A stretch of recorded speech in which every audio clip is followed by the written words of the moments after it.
Jadi saya mulai mengisahkan perjuangan masyarakat warga yang bertempat tinggal di sini.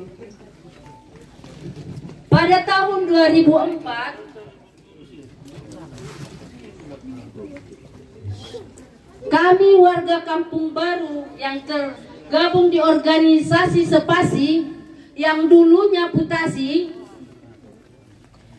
di tanah ini, yaitu Kelurahan Gurilla dan Basorma, Kecamatan Siantar Sitalasari, Kota Pematang Siantar. Izin Ketua sebentar, 2 menit. Bapak Ibu, kita juga sudah kedatangan tamu dari mewakili Kejaksaan Negeri Kota Pematang Siantar, diwakili oleh Bapak Asub Bakmin, Bapak Heranto. Kita beri aplaus dulu.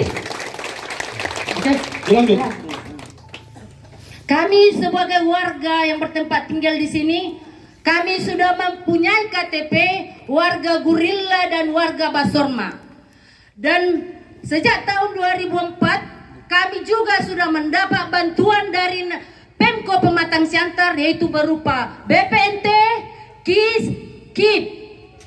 Di tahun 2006 pemerintah Kota Pematang Siantar memberikan bantuan berupa APBD, yaitu bantuan tangki air bak mandi yang ada di hadapan kita sekarang. Itu adalah aset Kota Pematang Siantar.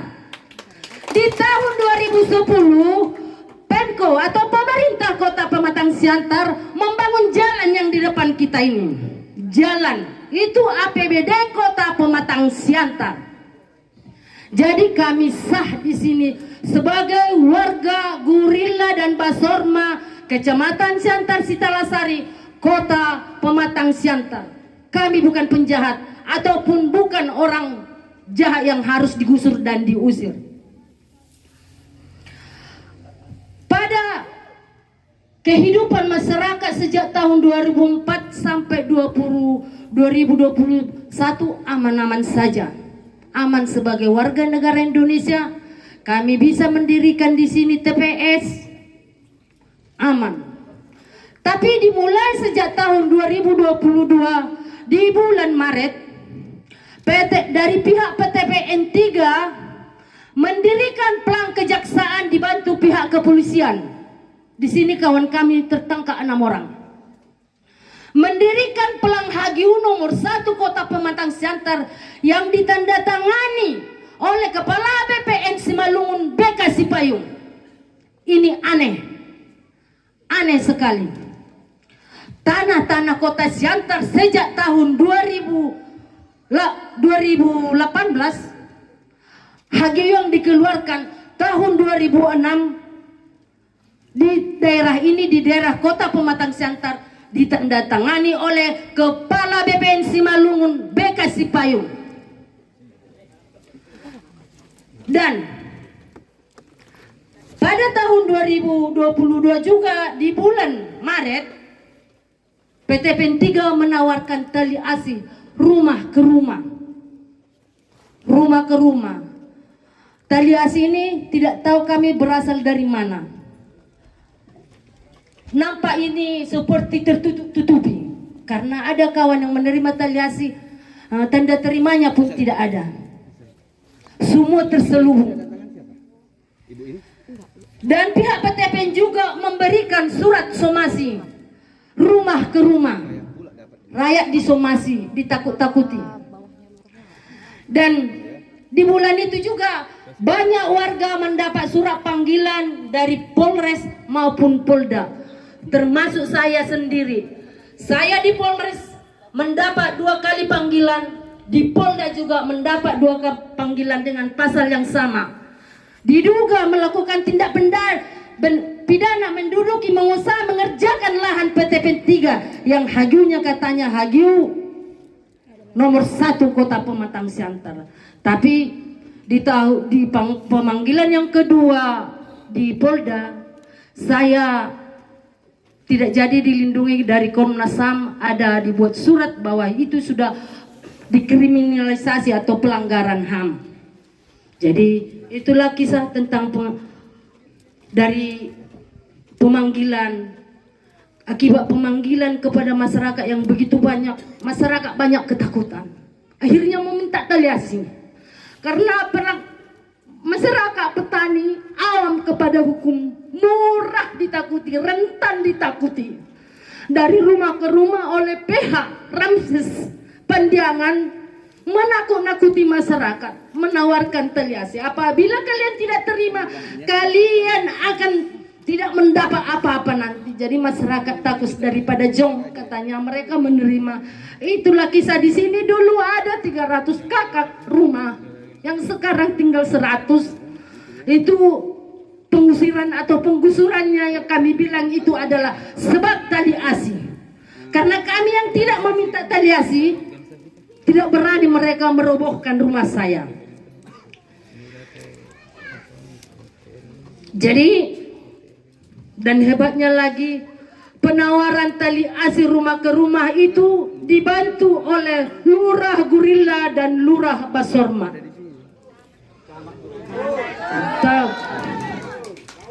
Kami bertanya kepada Lurah Pak Ajis di Gurilla, Pak, kenapa Bapak menawarkan tali asi? Apa jawab Bapak Ajis itu? Ini diperintah oleh Papa. Saya jawab, kenapa Bapak yang memerintah Bapak? Kenapa tidak wali kota? Jadi karena ketakutan, masyarakat juga sudah buat ribut. Yaitulah akhir daripada pertemuan kami dengan Lurah Gurilla dan Lurah Basorma. Bertanya tentang kenapa mereka ikut menawarkan tali asi kepada masyarakat dan menakut-nakuti masyarakat. Jadi kisah yang paling menyedihkan, pada tanggal 18 bulan 10, itu tadi di bulan 3-nya pendirian Pelang, Kejaksaan Pelang HGU. Pada tanggal 18 bulan 10 di tahun 2022, pihak PTPN menggusur atau mengokupasi warga dengan cara merusak tanaman dan rumah masyarakat pakai alat berat. Tanaman dan rumah itu digali tanah, ditanam semua menutupi bukti. Dan pada waktu okupasi itu, rumah yang tali asi juga dirubuhkan, dan ada sebagian dari kawan kami tidak tali asi juga dirubuhkan. Tanaman dan rumah yang dirubuhkan itu pakai 18 unit alat berat, 18 unit alat berat, dan 700 personil yang terdiri dari Polri, TNI, Satpol PP, Damkar, BNN, PM, preman dan paranormal. Daerah ini bagaikan perang. Rakyat kampung sebelah menonton. Tidak muat tempat ini oleh peperangan. Tangis masyarakat menghambat supaya tanamannya jangan dirusak. Itu tidak berarti apa-apa. Masyarakat rela tidur di bawah eskavator supaya tanamannya jangan dirusak. Karena tanaman itulah kehidupan kami.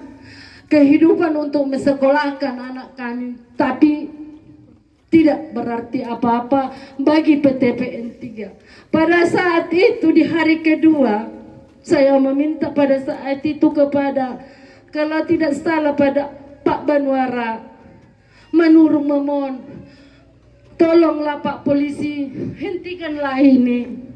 Tolong hentikan, jangan sampai semua tanaman masyarakat tergusur. Bapak Kapolres tidak ada, Bu, tapi kalau bisa besok saya pertemukan dengan Pak Kapolres. Besoknya di tanggal 19 saya ketemu dengan Pak Kapolres, Pak Fernando. Saya memohon, saya menyembah agar diberhentikan dulu okupasi ini. Siapa yang memerintahkan dan bagaimana bisa terjadinya dengan tiba-tiba? Apa kata Pak Kapolres sama saya? Ini baju saya ini dilepas pun, Ibu dicopot pun, okupasi akan berjalan. Karena ini perintah. Tapi dengan muka dan mimik yang bagaimana Pak Fernando itu mengatakan itu. Jadi saya bilang, kenapalah Pak Polisi, Bapak pengayom rakyat, inilah hidup rakyat. Rumah maupun kalian bilang itu gubuk, itulah istana masyarakat, kenapa dirusak? Tolonglah kita duduk bersama, musyawarah, mufakat kita. Diajak rakyat, jangan main sepihak, jangan main kekuatan. Karena itu adalah hukum rimba, Pak. Itu bukan hukum Indonesia. Tapi tak ada yang mendengarkan saya. Berlanjut sampai 3 bulan itu okupasi dikawal polisi TNI. Juga dikawal, ikut juga PLN. PTPN 3 merusak kehidupan ekonomi masyarakat dan tatanan sosial budaya masyarakat di kampung ini. Kami tercerai-berai, tidak tahu berpegangan kemana. Pada waktu okupasi banyak orang yang mengalami kekerasan. Ayam dorong, diseret, ditinju, dikeroyok, dilempar pakai batu, dipukul pakai rotan, rumah dilempari pakai batu tengah malam, konvoi sepeda motor di tengah malam yang suara knalpotnya keras-keras. Hewan ternak kami berhilangan. TNI dan Polri membuat tenda jaga di ring road. PTPN 3 membangun posko dekat rumah warga. PTPN 3 juga mempekerjakan Pam Swakarsa yang dulunya itulah anggota kami dulu, tapi sudah menerima tali asih. Dan kami dilaga oleh PTPN 3. Kami dikira kami ayam disabung di tempat ini setiap hari. Pada tahun 2024 di bulan April, PTPN 3 mendirikan Plang PTPN 4, yang artinya di tahun 2024 di bulan 4 PTPN 3 berubah jadi PTPN 4. Pada bulan Februari tahun 2025 baru-baru ini, somasi juga diantarkan rumah ke rumah dan ditakut-takuti oleh kuasa hukum PTPN 3. Kami warga ini yang tergabung dalam organisasi Sepasi yang dulunya Putasi berusaha dan berjuang mempertahankan tanah pertanian dan pemukiman kami dengan cara menjumpai atau aksi damai ke kantor wali kota Siantar. Tapi sayangnya wali kotanya tidak peduli. Dan ada yang menampung kami, katanya kami tampung Bu, cuma menampung. Kalau kami kira sudah ada kami aksi ke kantor wali kota hampir 20 kali selama 3 tahun ini. Kami juga ke kantor wakil rakyat DPRD Kota Pematang Siantar, juga tidak peduli dan juga cuma menampung. Kami juga berangkat ke Jakarta, ke Wamen ATR BPN, yaitu Bapak Raja Julianto, dan pada saat itu juga saya dipertemukan secara langsung dengan BPN Kanta Siantar. Hari itu sudah mati Bapak Sauri, maaf, karena marahnya Bapak Raja Julianto mengatakan bahwa itu status quo, tunggu ada penyelesaiannya, jangan diganggu rakyat. Dan kami juga ke KSP dari masyarakat Putasi ada 7 orang. Ibu Wali Kota Susanti, Robert Sitanggang Tapen, dari Kapolres Fernando, dari Kejaksaan, dari Kodim, Perpokindo, semua bersama-sama kami berangkat ke kantor Presiden, sama-sama duduk. Hasil yang kami sepakati bersama sampai di Siantar tidak berguna. Dan satu di sana rencana tindak lanjut, jangan gusur rumah warga, jangan gusur lahan perladangannya. Tapi sampai di Siantar tidak berguna. Dan wali kota juga akan turun ke sini. Hasil kesepakatan di Jakarta, verifikasi lahan. Tapi yang turun cuma Pak Sahat Lumban Raja bersama IG Manta Ginting. Tapi itu juga tidak berarti apa-apa. Kami juga ke Komnas HAM. Dan suratnya dilayangkan kepada kami bahwa ini sudah terjadi pelanggaran HAM. Pada saat itu Pak Saulian Siagian turun sampai 2 kali melihat situasi ini di bulan 10 tahun 2022. Kami juga di DPR RI Komisi 2 Pertanahan. Pada saat itu Pak Tanjung sama Pak Junimat. Tapi itu untuk keseluruhan Indonesia. Saya juga mengungkapkan ini dan katanya akan dibentuk panja panitia kerja. Dan ada satu ibu dari DPR RI Kota Jakarta perempuan mengatakan, ibu ini cuma minta tanah sedikit untuk pertanian. Bagi-bagi dong tanahnya. Kenapa susah-susah kita memberikan tanah? Sedangkan anak kita tidak ada kita cita-citakan jadi petani. Syukur ibu ini mau petani. Saya masih ingat kata DPR RI dari daerah Jakarta. Jadi harapan kami Pak kepada Bapak Wamen,